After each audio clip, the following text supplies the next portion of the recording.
Whether you're a local artist composing your own music or a massive studio filming the next blockbuster, all creators should understand how copyright, public domain, and fair use affect their work. Although these legal concepts can be somewhat confusing, we're here to break things down into easily understood language. Keep in mind that this video should not be taken as legal advice. Also, we'll be focusing on copyright in the United States. Copyright is the concept that original works, such as writing, photos, or music, belong to the people who create them, and that you cannot use, copy, modify, or publish that work without permission. If you violate copyright, it's called copyright infringement, and you may face steep consequences, such as lawsuits or criminal charges.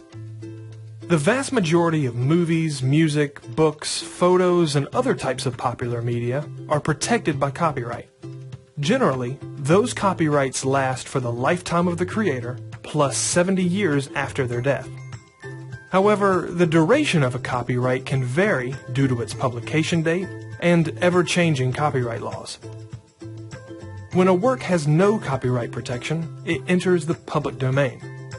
Content in the public domain can be used, modified, and published without permission or restriction. This includes all works published prior to 1923, as well as works with expired copyrights.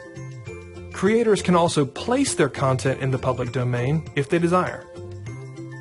Although you normally need permission to use copyrighted material in your own work, there is an exception called fair use. Fair use allows you to use brief portions of copyrighted works without permission for certain types of use, such as criticism, teaching, or news reporting.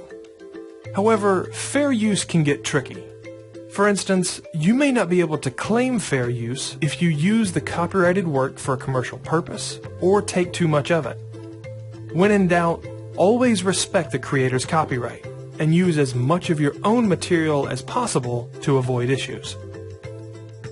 Although copyright, public domain, and fair use can seem like giant, complicated subjects, you should now have a better understanding of the basics.